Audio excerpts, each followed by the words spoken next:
मित्रों, संविधियों का निर्वचन हमारे विधि के दृष्टिकोण से एक बहुत ही महत्वपूर्ण विषय है, क्योंकि आप विभिन्न प्रकार के कानूनों का ज्ञान प्राप्त करने के लिए आपको उसके शब्दों के द्वारा जो विधायकों ने आशय व्यक्त किया है, उसके आशय को समझना आवश्यक होता है।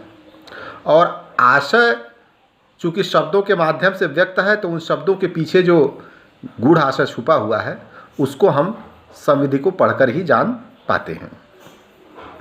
हम विभिन्न प्रकार के ज्ञान, अगर कोई व्यक्ति विधि का ज्ञान किसी को दे, चाहे वह अपने टीचर द्वारा अपने विद्यार्थियों को दिया जाए, तब भी हम सभी विषयों का ज्ञान उसे नहीं करा सकते, क्योंकि विधियां ना सिर्फ एक राज्य, एक स्थान या एक देश तक सीमित हैं, बल्कि विश्व स्तर पर अंतर्राष्ट्रीय विधियां भी हैं। अतः जब भी हमारे जीवन में विभिन्न विधियों का सामना हमें करना पड़ता है, तो हम उन विधियों को समझकर ही समस्याओं का समाधान कर सकते हैं। और इन विधियों को समझने का सबसे ज़रूरी जो तरीके हैं, वह संविधियों के निर्वचन के माध्यम से ही हम जो तरीके बताए गए हैं, नियम बताए गए हैं, उन्हीं के माध्यम से हम कर सकते हैं। अगर उदाहरण के लिए हम देखें तो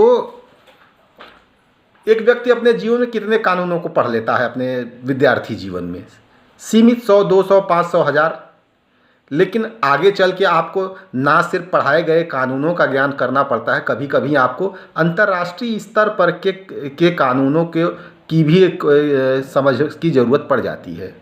एक उदाहरण अगर आप अपने इतिहास में ही देखिए, तो हमारे राष्ट्रपिता महात्मा गांधी जी के भारत में उनका जन्म हुआ, पढ़ने के लिए लंदन गए, लेकिन एक फर्म के लिए काम करने के लिए वह विधि अधिकारी के रूप में काम करने के लिए दक्षिण अफ्रीका गए। तो क्या वो दक्षिण अफ्रीका की सभी विधियों का उन्होंने यहाँ अध्ययन कर रखा होगा? वो या तो लंदन में पढ़ाई गई विधियों का अध्ययन कर रखे रहे होंगे, या भारत में ही की विधियों का अध्ययन किए होंगे, लेकिन सभी विधियों का, साउथ अफ्रीका की सभी विधियों का तो उनके पास अध्ययन नहीं होगा। तो वो वहाँ की विधियों को कैसे जाने? निश्चित रूप से वह उन शब्द जो विधि के रूप में शब्द लिखे गए होंगे, तो उनके अर्थों को समझे होंगे। आज ग्लोबलाइजेशन के ज़माने में तो जहाँ पूरा विश्व एक परिवार हो गया है, वहाँ पर कोई सीमा नहीं है। अब तो सीमा बंधन ही समाप्त हो गए हैं, जो राज्यों की सीमाएं हैं। आप यहाँ बैठे हुए किसी दूसरे देश में बैठे व्यक्ति को आप विधिक सलाह दे सकते हैं, वीडियो कॉन्फ्रेंसिंग के थ्रू मुकदमे भी लड़ सकते हैं, और स्वयं प्रत्येक राष्ट्र अंतर्राष्ट्रीय विधियों से बाध्य होता है। तो अंतर्राष्ट्रीयता के स्तर पर क्या नियम है? तो विधि को समझने के लिए दो चीज़ों की बहुत आवश्यकता है। एक है भाषा, और दूसरा है निर्वचन का ज्ञान। अर्थात जिस भाषा में वह विधि लिखी हुई है, जिस भाषा के शब्दों में वह विधि लिखी हुई है, उस भाषा का ज्ञान, चाहे वो अंग्रेजी में लिखी हो, हिंदी में लिखी हो, किसी उर्दू या अन्य किसी क्षेत्रीय भाषा में लिखी हो, तो उस भाषा का ज्ञान होना चाहिए। तभी आप उस संविधि में लिखे गए जो लिट्रा स्क्रिप्टा या लिट्रा लेजिस है, यानी विधि के जो शब्द हैं, उनको आप पढ़ सकते हैं। और दूसरा चीज़ है निर्वचन के नियमों का ज्ञान। अगर आपको इंटरप्रिटेशन के नियमों का ज्ञान रहेगा, तो आप उन शब्दों को पढ़कर विधि के उस शब्दों के पीछे जो विधायक जिन लोगों ने विधि बनाया है, उनके आशय को समझ सकते हैं और किसी भी विधि का ज्ञान कर सकते हैं। अब हम आते हैं कि निर्वचन में तीन बहुत प्रमुख नियम हैं। तीन बहुत प्रमुख नियम लिए जाते हैं। एक है शाब्दिक अर्थान्वयन का नियम, दूसरा स्वर्णिम नियम, और तीसरा है रिष्टिका नियम, मिस्चीफ रूल इसको कहते हैं। लिटरल इंटरप्रिटेशन यानी शाब्दिक निर्वचन, गोल्डन रूल यानी स्वर्णिम नियम, और तीसरा रिष्टिका नियम। ये एक दूसरे से जुड़े हुए ही नियम है, शब्दों पर ही आधारित है। जहां हम लिटरल इंटरप्रिटेशन के अंतर्गत जो शब्द के पीछे सामान्य अर्थ होते हैं, जो शब्द के सामान्य अर्थ होते हैं, वही अर्थ लगा लेते हैं। यही न्यायालय के लिए सबसे सिंपल जो है निर्वचन का नियम होता है कि जो शब्द के जो सामान्य अर्थ समझे आते हैं शब्दों के, उन्हीं को उसका अर्थ दिया जाए, वही उनका आशय समझा जाए। जैसे राम अवतार बनाम सहायक विक्रय कर अधिकारी का केस आपने प्रसिद्ध से सुना होगा, पढ़ा भी होगा, जिसमें एक सामान्य शब्द पान के पत्ते को सब्जी समझा जाए कि नहीं, तो न्यायालय ने सीधे कहा कि भाई सब्जी शब्द का हम वही अर्थ लगाएंगे जो कि पान के सब्जी शब्द का वही अर्थ लगाएंगे जिसमें सामान्य लोग सब्जी को समझते हैं, न कि वह अर्थ लगाएंगे जो डिक्शनरी में मीनिंग लिखा हुआ है व्याकरणिक अर्थ को, कि सब्जी से तात्पर्य वह चीज़ है जो पेड़ पौधों से पैदा होती है। तो ऐसे तो पेड़ पौधों से तो बहुत सी चीज़ें पैदा होती हैं, तो हर चीज़ को हम धतूरे जैसे जहरीले पदार्थ को भी सब्जी थोड़ो नहीं खा सकते, तो पान का पत्ता सब्जी नहीं है। तो एक सामान्य अर्थ ले लिया जाता है। अब दूसरा आते हैं कि स्वर्णीय नियम, उसी से जुड़ा हुआ मिलता जुलता जो थोड़ा सा ट्विस्ट नियम है। तो स्वर्णीय नियम कहता है कि शब्दों के अर्थ को थोड़ा सा उद्देश्यों के अनुसार बदल दिया जाए, थोड़ा सा बदला उसमें ट्विस्ट ले आया जाए। जैसे उसमें आपने ली बनाम लैंप का केस पढ़ा होगा कि कितने समय तक चौराहे पर रुकना है। तो इस बारे में न्यायालय ने, जबकि वहाँ शैल स्टॉप में ऐसा कुछ भी लिखा नहीं था कि कब तक रुकेंगे कैसे, सिर्फ शैल स्टॉप शब्द था, तो शैल स्टॉप शब्द का निर्वचन न्यायालय ने अपने की एक सामान्य एक उचित समय के रूप में उसमें जोड़ा। अब आते हैं रिष्टिका नियम। रिष्टिका नियम भी स्वर्णीय नियम की तरह ही शाब्दिक अर्थान्वयन के नियम का ही थोड़ा सा फैला हुआ रूप है। अब यहाँ पर इस नियम के अंतर्गत क्या है कि शब्दों को शाब्दिक अर्थ देते हैं। अगर शब्द का अर्थ दो अर्थ निकल रहा है, अब वहाँ पर अन्याय होने की संभावना है, तो ऐसी स्थिति में क्या करते हैं कि नियमों को विधि के उद्देश्यों के अनुसार निर्वचित किया जाता है न्यायालय के द्वारा। इसलिए शाब्दिक निर्वचन भी स्वर्णीय नियम से मिलता जुलता ही है। चूँकि शाब्दिक रिष्टि के नियम का प्रतिपादन सर्वप्रथम हेडेन के केस में किया गया था, इसलिए इसे हेडेन का नियम भी कहते हैं। अब चूँकि यह उद्देश्य के द्वारा जो विधि में बताए गए उद्देश्य है उनके अनुसार निर्वचन करने का तरीका बताता है कि भाई कोई बुरा कार्य न हो पाए, कोई बुरा, क्योंकि रिष्ट का अर्थ क्या है? रिष्ट का अर्थ है बुराई, रिष्ट का अर्थ है बुराई। तो इसका जो कि अर्थात कोई भी जो बुराई है उसको समाप्त करने के लिए ही विधि आई है, तो विधि का निर्वचन इस प्रकार से होना चाहिए कि वह बुराई दूर हो सके। अब कहते हैं कि इसे अनिष्ट परिहार का नियम भी कहते हैं। अनिष्ट परिहार का नियम इसलिए कहते हैं कि कोई अनिष्ट होने की, न्यायालय में निर्वचन से अगर कोई अनिष्ट होना है तो उस अनिष्ट को रोका जाए। अब कहते हैं कि भाई हेडेन के नियम प्रतिपादित करते हुए इस नियम को, उद्देश्यों को क्या ध्यान में रखना चाहिए। तो उसमें कहा गया कि संविधि का निर्वचन हमेशा संविधि बनाने के पीछे, क्योंकि संविधि बहुत दूरदर्शिता के साथ बनाई जाती है कि संविधि बहुत दिनों तक एग्जिस्टेंस में रहेगी, बहुत दिनों तक जीवित रहेगी और समाज को बुराई से बचाएगी। तो हेडेन के केस में संविधि के नियम को समझाते हुए कहा गया कि हमेशा यह देखा जाना चाहिए कि विधि का निर्वचन इस प्रकार से होना चाहिए कि विधि किन उद्देश्यों को लेकर बनाई गई है, उन उद्देश्यों को प्राप्त किया जा सके, इस प्रकार से शब्दों का निर्वचन किया जाना चाहिए। इसके लिए इसमें नियम समझाते हुए न्यायालय ने कहा कि हमें यह देखना चाहिए कि जो कानून का हमें निर्वचन कर रहे हैं आज जिस कानून का निर्वचन के शब्दों का निर्वचन करना हमें है न्यायालय को, उसके पहले उस विषय पर क्या कानून था। दूसरा ये विचार करना चाहिए कि वह कौन सी बुराई या अनिष्टता थी या रिष्ट थी जिसके बारे में कानून में व्यवस्था उसमें नहीं रह गई थी, अर्थात वह कौन सी बुराई थी जिसकी व्यवस्था उस समय हमारे राज्य के कानून में नहीं रह गई थी। और तीसरा है कि यह कानून बनाते समय उस बुराइयों पर का निदान करने के लिए, उस बुराई को समाप्त करने के लिए संसद जो कानून बनाने वाली हमारी विधायिका है उसने क्या उपचार प्रदान किए हैं और उसके बाद उस उपचार का चौथा नंबर, उस उपचार का वास्तविक कारण क्या था। और इस प्रकार न्यायालय को चाहिए कि जिस बुराई को दूर करने के लिए, जिस अनिष्टता को रोकने के लिए विधि विधायक को हमारे विधि निर्माता द्वारा बनाई गई है, हमारा निर्वचन शब्दों का इस प्रकार से होना चाहिए संविधि का कि उस अनिष्ट जो होने वाला उसको रोका जाए, अर्थात बुराई को रोका जाए और विधि के बनाए गए उद्देश्यों को प्राप्त कर लिया जाए और अच्छाई को आगे बढ़ाया जाए और जो अनिष्ट होने वाला है उसको रोक दिया जाए। क्योंकि समाज में विधि का उद्देश्य ही किसी न किसी उद्देश्य या बुराई को रोकने के लिए आता है, ताकि समाज को जो है सही ढंग से क्रियान्वित किया जा सके। तो विधि के पीछे जो उद्देश्य हैं उनको प्राप्त करने का प्रयास करना चाहिए। सिर्फ शब्दों के जस के तस शाब्दिक मीनिंग पर नहीं चला जाना चाहिए, शाब्दिक मीनिंग पर नहीं चला जाना चाहिए, बल्कि संविधि के पूरे उद्देश्यों को देखा जाना चाहिए और उन उद्देश्यों के अनुसार ही विधि का निर्वचन किया जाना चाहिए। अब हम कुछ केसेस के माध्यम से इसे समझने का प्रयास करते हैं। एक स्मिथ बनाम ह्यूज का विदेशी निर्णय है, जिसमें क्या था कि एक कानून बनाया गया था कि स्ट्रीट प्रोटेक्शन एक्ट था, कि जो गली या सड़क पर किसी भी व्यक्ति को आने जाने के लिए किसी प्रकार की छेड़छाड़ उसके साथ न हो, या किसी प्रकार से उसको अभद्रता न हो, किसी प्रकार की परेशानी उसको आने जाने में न हो, रोक टोक न हो, इस तरह का।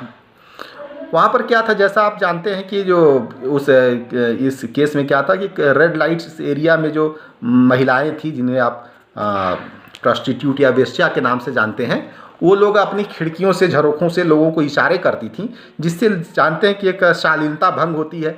एक व्यक्ति जो सामान्य व्यक्ति है उसे डिस्टर्बेंस होता है, और चूंकि उसका रास्ता है तो उस रास्ते से आना जाना उसकी मजबूरी है। तो ऐसी जो चिढ़ी हुई चीज़ें हैं उसका भी सामना व्यक्तियों को करना पड़ता था।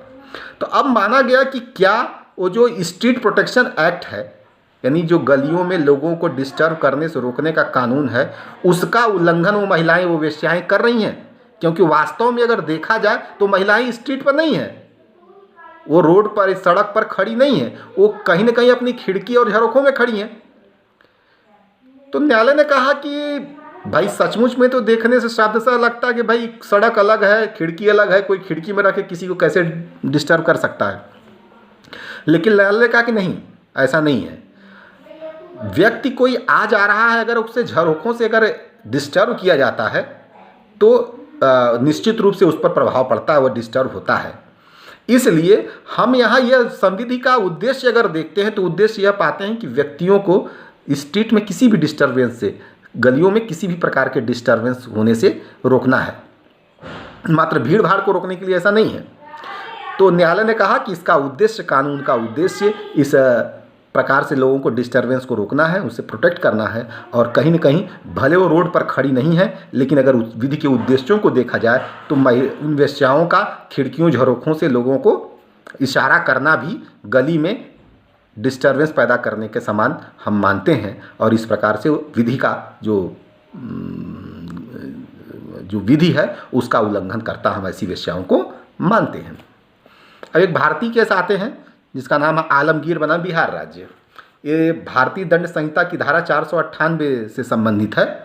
अगर आप 498 को पढ़ेंगे तो ये पाएंगे कि उसमें है कि जो कोई भी, अगर आप इसको थोड़ा सा ध्यान से इस धारा को देखना पड़ेगा शब्दों को, कि जो कोई भी व्यक्ति किसी को, विवाहिता स्त्री को जानते हुए और उसके किसी के संरक्षण में वो है और उस संरक्षक की अनुमति के बिना उस स्त्री को ले जाता है और उसके पीछे उसका आशय उसके साथ को संभोग कारित करना है, और वो स्त्री को जो है ले जाता है या फुसला कर ले जाता है या उसको छिपाता है या उसको निरुद्ध करता है, तो उसे 2 वर्ष के कारावास अथवा जुर्माने से दंडित किया जाएगा। ध्यान रखिएगा, इसमें 4 शब्द हैं: ले जाना, फुसला कर ले जाना स्त्री को, उसको निरुद्ध रखना और एक छिपाना। तो इस केस में क्या था कि वो महिला, एक महिला जो है वो खुद ही, जो आपका अपीलार्थी है, उसके साथ चली गई थी, अपने मन से चली गई थी, कोई ज़बरदस्ती वाली, और उसने इस बात को न्यायालय में स्वीकार भी कर लिया। और चूंकि इस धारा में किसी भी प्रकार से महिला को दंडित करने की बात है नहीं। महिला किसी भी प्रकार से दंडित नहीं होती है, क्योंकि ये धारा सिर्फ पुरुष को दंडित करती है, जो महिला को ले जाता है, फुसला कर ले जाता है, छिपाएगा या उसको निरुद्ध रखेगा, उसी की तो 498 अंतर्गत वह पुरुष ही। अगर आप इसका प्रैक्टिकल देखिए, आप अगर हम कह रहे हैं कि एक महिला है जिसका जो अपने पति से असंतुष्ट हो या किन्हीं अन्य कारणों से गुस्से में हो और अपने एक प्रेमी के साथ चली जाती है, तो निश्चित रूप से वो तो यही कहेगी, अब प्रेमी कहेगा कि हमें तो कोई गलती उसको लाने में नहीं है, भाई हम तो लाए नहीं, ना ही इसको ऐसे ज़बरदस्ती ले आए, ये अपने मन से आई है। और महिला, चूंकि महिला को दंड नहीं होगा, तो महिला अपने आप उसको बचाने के लिए ऐसा कह सकती है न्यायालय में कि हम अपने मन से आए हैं। तो ऐसी स्थिति में जो पति है उसके पास कोई उपचार नहीं है। तो न्यायालय ने कहा कि अब यहाँ पर किसी को, चूंकि यह दंडिक कानून है, इसे स्ट्रिक्टली इंटरप्रिटेट भी किया जाता है, कठोरता से अन्य इसके शब्दों के आशय को खींचतान कर बहुत बड़ा नहीं किया जा सकता है। अब न्यायालय के सामने 4 ही शब्द थे, और क्या 4 बातों के, यानी ले जाना, फुसला कर ले जाना, छिपाना और निरुद्ध करना। क्या इन चारों में किसी भी प्रकार का अपीलार्थी का केस आता है क्या? तो चूंकि अपीलार्थी उसको ले गया नहीं था, वो स्वयं गई थी, फुसला बहला कर ले नहीं गया था, इसलिए उसका केस इसमें भी नहीं आता है। और छिपा के रखा नहीं था, इसलिए मामला इसमें भी नहीं आता। अब सवाल यह है कि निरुद्ध क्या, अब चौथा वही शब्द बचता है। तो न्यायालय ने कहा कि यह कानून आखिरकार किस लिए है, कानून में जो 498 धारा है वो किस लिए है। न्यायालय ने कहा कि इस धारा का उद्देश्य किसी बुराई या अनिष्ट को रोकना है, और वह बुराई अनिष्ट क्या है? हमारे समाज में विवाह रूपी संस्था को टूटने से बचाना। क्योंकि जब किसी व्यक्ति का विवाह हो जाता है तो वह स्पाउस, वह पति पत्नी, वर कन्या एक दूसरे को के प्रति जिम्मेदार हो जाती हैं। अगर एक के साथ विवाह करके कोई दूसरे के साथ अगर रहे और शारीरिक संबंध बनाए, तो फिर विवाह रूपी संस्था का कोई मतलब अर्थ नहीं रह जाएगा, और ये संस्थाएं किसी भी प्रकार के भारत में तो इनका कोई मोल नहीं रह जाएगा, कोई महत्व नहीं रह जाएगा। इसलिए उसने कहा कि निरुद्ध से शब्द का उसने इंटरप्रिटेशन किया, न्यायालय ने निरुद्ध शब्द का इंटरप्रिटेशन किया और कहा कि निरुद्ध शब्द इसलिए है, भले उसने ज़बरदस्ती उसको नहीं रखा था, लेकिन निरुद्ध का मतलब क्या होता है? तो निरुद्ध का मतलब होता है किसी को सहमति के विरुद्ध रखना। किसी भी व्यक्ति को, मैं कह रहा हूँ कि कोई व्यक्ति है कहे कि चलो मैं आपको इस कमरे से बाहर जाने नहीं दूंगा, आपकी जाने की इच्छा है और आपको जाने नहीं दूंगा, तो निरुद्ध हो गई है एक प्रकार से। किसी का कॉलेज में ही आप हैं, आपको कॉलेज से बाहर नहीं जाने दूंगा, जाओगे तो मैं ऐसा कर दूंगा, तो निरुद्धि तो हो गई उसकी। निरुद्धि के लिए किसी को बंदी बना के रखना, किसी ताले में बंद करना कोई जरूरी नहीं है। अब न्यायालय ने कहा कि क्या यहाँ निरुद्धि मानी जाएगी महिला का जो अपने पुरुष के साथ गई, अपीलार्थी के साथ घर रह रही है? तो न्यायालय ने कहा कि चूंकि यहाँ पर एक ये आपराधिक कार्य है और गलत कार्य करने के लिए सहमति को सहमति नहीं मान सकते हम, तो जब सहमति को हम यहाँ गलत कार्य करने की सहमति को नहीं मानेंगे, पहला की सहमति को हम विधिक मानते ही नहीं है, तो गैर विधिक सहमति को चूंकि कोई प्रभाव नहीं है, अतः महिला की निरुद्ध ही मानी जाएगी, अर्थात वह महिला निरुद्ध मानी जाएगी अपीलार्थी के यहाँ, क्योंकि उसकी सहमति का यहाँ कोई मोल नहीं है। और सहमति चाहे नहीं होती है तो सहमति के विरुद्ध किसी का कहीं पर रहना क्या है, निरुद्धि के अंतर्गत आ जाता है। तो इस प्रकार न्यायालय ने शादी रूपी संस्था को बचाने के लिए, जो उससे बुराई उत्पन्न होगी समाज में, उसको रोकने के लिए, जो अनिष्ट होगा उसको रोकने के लिए यहाँ पर रिष्ट के नियम का प्रयोग किया और इस प्रकार से अपीलार्थी को दंडित किया। अब एक केस को और आप इसी तरह से अगर जानने चाहें तो भारतीय ही केस है एक और, वो है रणजीत बनाम महाराष्ट्र राज्य का। रणजीत बनाम महाराष्ट्र राज्य के केस में क्या था कि उसमें भी अपीलार्थी एक दुकान चलाता था और उस दुकान में बहुत सी पुस्तकें थी, बेचता था वो, और उन्हीं पुस्तकों में एक उस लेडीज़ चैटरलिस्ट लवर्स नाम की किताब थी जिसका हिंदी अनुवाद था, जिसे उस समय अश्लील साहित्य माना जाता था। तो उसे पकड़ा गया और उसके ऊपर 292 जो भारतीय दंड संहिता की धारा है उसमें अश्लीलता का उसके ऊपर आरोप था, तो जिसके अंदर दंडित भी किया गया था वो, और आगे केस गया ऊपर न्यायालय में।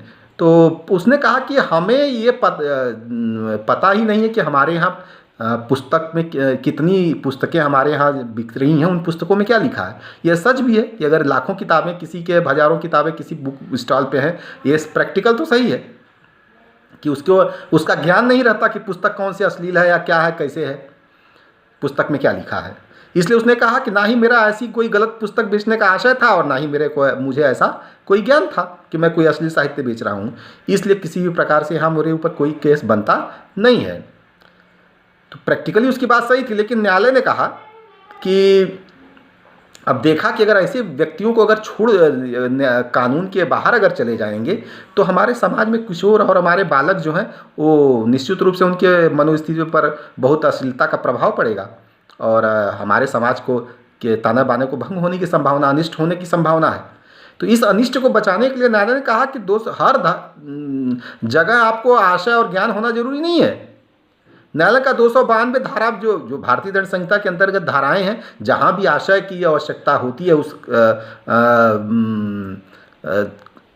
अपराध के लिए, वहां पर कोई न बुरी आशय से, बुराई से, दुराशय से, है ना, कुछ भी शब्दों का प्रयोग रहता है वहाँ दुराशय के। इसलिए हर अपराध को करने के लिए आशय ही और ज्ञान आवश्यक हो, कोई ज़रूरी नहीं है। तो न्यायालय ने कहा कि ऐसे तो हर कोई छूट जाएगा। वो हर पुस्तक वाला, हर सीडी कैसेट बेचने वाला कहेगा कि हमारे पास हमें तो पता ही नहीं है कि कैसेट सीडी या पुस्तक में क्या लिखा हुआ है। तो न्यायालय ने कहा कि नहीं, इस अनिष्ट से बचाने के लिए यहाँ पर आपको कोई भी प्रकार का रिलैक्सेशन, यहाँ दंड विधि है, हम कठोरता से 98 दंड विधि का होना चाहिए, लेकिन यहाँ पर जो विधि 498 है इस अनिष्ट को बचाने के लिए है कि यह अश्लीलता रूपी बुराई हमारे समाज में व्याप्त न हो। तो इस बुराई को रोकने के लिए न्यायालय ने एक प्रकार से रिष्ट का नियम का प्रयोग किया और अपराधी को जो अभियुक्त था उसे दंडित किया गया 292 धारा के अंतर्गत। अब एक आध केस और हैं जिनको देख लेते हैं आगे। अब एक केस था कि प्रादेशिक भविष्य निधि आयुक्त बनाम श्री कृष्ण मैन्युफैक्चरिंग कंपनी थी।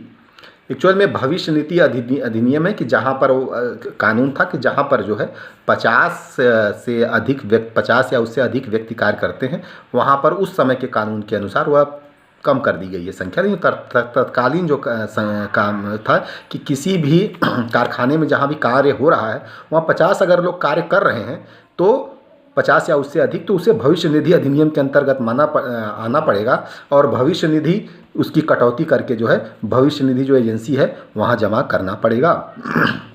अब इसमें क्या था कि जो प्रत्यार्थी था उसके यहाँ कई 4 प्रकार के कारखाने चलते थे।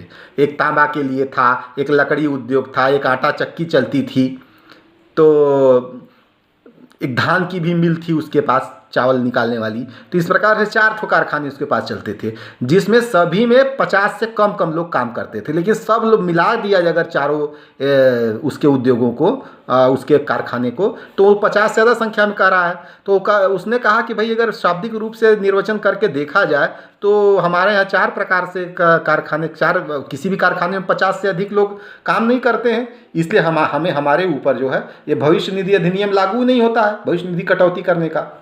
और मैं प्रैक्टिकली इसको बताऊं तो इस तरह की जो कई संस्थाएं इस प्रकार से लोगों को छोटे छोटे जगहों पर बांट के ऐसे करके उनका मजदूरों का भविष्य निधि अंश कटने से और उनको सहयोग करने से, क्योंकि उसमें एम्प्लॉयर और एम्प्लॉय दोनों का होता है, सहयोग होता है और उनका भविष्य के लिए भविष्य निधि बनती है, तो अपने उससे बचने का प्रयास करते हैं। न्यायालय ने कहा कि ठीक है, लेकिन अगर इस भविष्य निधि अधिनियम के उद्देश्य को अगर देखा जाए तो उद्देश्यों के अनुसार आपके चारों कारखाने को एक माना, इसमें उद्योग की कोई बात ही नहीं है, चारों कारखाने को एक माना जाएगा। और आप चारों कारखाने में मिलाकर अगर देखा जाए तो आपके पास 50 व्यक्ति हैं और इस प्रकार से 50 व्यक्ति अगर होते हैं तो आप भविष्य निधि अधिनियम के अंतर्गत आएंगे, आपको भविष्य निधि कटौती उनकी करनी पड़ेगी और यह कानून आप पर लागू होता है, इससे आप बच नहीं सकते। अब इसी तरह से एक केस और था कंवर सिंह बनाम दिल्ली प्रशासन का। उसमें क्या था कि वो छुट्टा पशुओं को पकड़ने के लिए, जैसा कांजी हौज में वो नगर पालिका के अधिकारी हैं जो रोड पर आप देते हैं, गाय बैल भैंस घूमते रहते हैं, लोग छोड़ देते हैं चरने के लिए, घूमती रहती हैं, चैंचर से आती रहती हैं, ये सामान्य भारत में चीज़ें देखी गई हैं जो कि बहुत गलत भी हैं। तो वहाँ पर जब प्रशासन के अधिकारी वहाँ गए उनको पकड़ने के लिए, तो जो उनके मालिक थे पशुओं के, वो लोग उनको पीट दिए और बाद में उन्होंने प्राइवेट, जब उनके ऊपर मुकदमा कायम किया गया इसके लिए, तो उन्होंने अपने प्राइवेट प्रतिरक्षा का अधिकार का प्रयोग करना चाहा उनका कहना था, जो अपीलार्थी था उसका कहना था कि चूंकि वो लोग पशु भी हमारी संपत्ति होते हैं और वो लोग संपत्ति को लेने आना चाहते हैं, और इसलिए हमने उन पर अतिक्रमण अपनी संपत्ति बचाने के लिए ऐसा किया। क्योंकि जो ऐसा अधिनियम था उसमें लिखा था परित्यक्त, अबंडेंट शब्द यानी परित्यक्त शब्द। तो उन्होंने कहा कि हमारे पशु परित्यक्त नहीं माने जाएंगे, क्योंकि परित्यक्त का मतलब होता है कि जिसको हमेशा के लिए छोड़ दिया जाए, छुट्टा। अब जैसे होता है ना कि छुट्टा, जैसे गाय है दूध वगैरह नहीं देती तो लोग एकदम हमेशा के लिए छोड़ देते हैं उनको, या जो बछड़े होते हैं सांड समझकर छोड़ देते हैं जिसका कोई मालिक नहीं रह जाए। तो ऐसा नहीं था, हम लोग तो उसको बस ऐसे ही छोड़े हुए थे, बल्कि हम लोग उसके मालिक हैं, तो हमको हमारा उसका कब्जा माना जाना चाहिए। और इस प्रकार से संपत्ति की सुरक्षा में हमने उन लोगों को पीटा, क्योंकि हमारी संपत्ति को ले जा रहे थे अधिकारी। न्यायालय ने कहा कि अधिनियम पढ़ने से ये पता चलता है, इसका उद्देश्य देखने से पता चलता है कि अबंडेंट यानी छुट्टा का मतलब ये नहीं है कि आपने किसी को छोड़ दिया, हमेशा के लिए छोड़ दिया, तभी हम उसको छुट्टा पशु समझेंगे। यहाँ पर अगर आपने उनको इस प्रकार से खुला छोड़ दिया है तो उसे छुट्टा समझेंगे, और वहाँ पर वह विधि जो कर्मचारी थे वह लोग उन्हें जो पकड़ने का कार्य कर रहे थे वो विधि सम्मत कर रहे थे, इसलिए विधि सम्मत कार्य करते समय आपने उनको पीटा है। आपको प्राइवेट प्रतिरक्षा का अधिकार इस प्रकार से लोक सेवकों के खिलाफ नहीं मिलेगा और दंडित किया जाएगा आपको। क्यों? क्योंकि यहाँ पर परित्यक्त का मतलब उद्देश्य को, विधि के उद्देश्य को देखने से लगता है कि अबंडेंट शब्द का मतलब, परित्यक्त शब्द का मतलब हमेशा के लिए छोड़ देना पशु को नहीं है, बल्कि अगर आप कुछ देर के लिए भी इस तरह से अबंडेंट को छोड़ देते हैं सड़क पर या कहीं भी शहर में, तो उसे माना जाएगा और उन्होंने जो भी कार्य किया है वह सही किया है। तो इस तरह से कभी कभी लोग बचाव लेते हैं। अब प्यारेलाल बनाम महादेवन रामचंद्रन का केस था एक, तो उसमें क्या था, खाद्य एक व्यक्ति के ऊपर जो है खाद्य मिश्रण अधिनियम के अंतर्गत उसके ऊपर आरोपित किया गया है। वो मिलावटी सुपारी, जो सुपारी बनाते हैं, गुटखा बनाते हैं, आप जानते हैं उसमें कि केमिकल बनाया जाता है या कुछ रंग कलर मिलाया जाता है, तो उन्होंने उसके ऊपर मिलावटी पदार्थ मिलाने का आरोप लगा। तो उसने कहा कि खाद्य मिश्रण अधिनियम तो हमारे ऊपर लागू नहीं होता, क्योंकि ये जो सुपारी वो खाई नहीं जाती है। आप जैसे सामान्यतः देखें तो क्या सुपारी खा के लोग निकलते नहीं। तो उसने कहा कि यहाँ पर डिक्शनरी मीनिंग देखिए तो खाद्य का मतलब है, पदार्थों का मतलब होता है वो सामान जो खाया जाए, जैसे हम लोग खाना खाते हैं, तो सुपारी तो उस चीज़ों में आती नहीं है, तो उसे हम वो तो चूसिंग के रहता है, चूस को उसको लोग थूक देते हैं। न्यायालय ने कहा कि नहीं ऐसा नहीं है, आप शाब्दिक अर्थ के से अनर्थ मत लगाइए। यहाँ पर किसी भी खाद्य पदार्थ जो मनुष्य को मुंह में जाता है वो उसके अंतर्गत आएगा, और अगर उसमें किसी भी प्रकार के खाद्य पदार्थ में मिलावट अगर की जाती है तो वह एक मिलावटी खाद्य मिश्रण अधिनियम के अंतर्गत वह दंडनीय होगा। और आपने चूंकि गुटखा में भी मिलाया है तो गुटखा को भी हम खाद्य पदार्थ मानेंगे और खाद्य अपमिश्रण के अधिनियम के अंतर्गत उसको आपको दंडित किया जाएगा। तो आप देखेंगे कि यह जो रिष्ट का नियम है वो बहुत बड़ा है, लेकिन हमेशा इसका प्रयोग तभी, इसकी सीमाएं क्या है, तो इसकी सीमा यही है कि इसका प्रयोग तभी होना चाहिए जब दो अर्थ निकलते हों, तभी आपको शब्दों के सामान्य अर्थ को छोड़कर आपको संविधि के उद्देश्य को पकड़ना चाहिए। इसीलिए कहा गया कि संविधि को संपूर्ण रूप से पढ़कर ही उसके उद्देश्यों को प्राप्त किया जा सकता है। तो उद्देश्य, संविधि में प्राप्त उद्देश्य, उसमें जो बुराई को समाप्त करने की बात है उसको ध्यान में रखकर ही न्यायालय निर्वचन जब करता है कि इसे निरिष्ट के नियम का प्रयोग ऐसे में करता है। अब यह है कि इस अनिष्ट परिहार के नियम या रिष्ट के नियम क्या इसमें कमियां हैं कुछ, तो इसमें जो दो बातें जो है, दो कमियां दिख रही हैं जिनको ध्यान में रखना पड़ता है। वो है कि कौन सी बुराई को समाप्त करने के लिए अधिनियम बनाया गया था, ये सबसे बड़ा पता करना इसमें समस्या की बात है कि कौन सी। तो ये जब तक पता नहीं होगा तब तक आप इस नियम का प्रयोग नहीं कर सकते निर्वचन में। और दूसरी है कि उपचार क्या प्रदान किया जाए, यह भी एक है कि इस अनिष्ट को कैसे दूर किया जाए, किस उपचार के द्वारा, कि यह भी न्यायालयों के यहाँ बुद्धि विवेक का परीक्षा होती है। और साथ ही ध्यान रखने का है कि जब अगर अर्थ शब्द के आशय एकदम स्पष्ट है, शब्दों से ही उसका आशय अगर संविधि का स्पष्ट है, तो वहाँ पर आप उद्देश्य पर फिर नहीं जा सकते, और कभी न कभी आपको आशय समझने में कहीं बुराई हो रही है, कहीं अनिष्ट हो रहा है, तभी आप इसको समझ सकते हैं। तो मैं समझता हूँ कि यह अनिष्ट परिहार का नियम या रिष्ट का नियम, हेडेन का नियम भी जिसको कहते हैं, उसको आपने समझा होगा। धन्यवाद।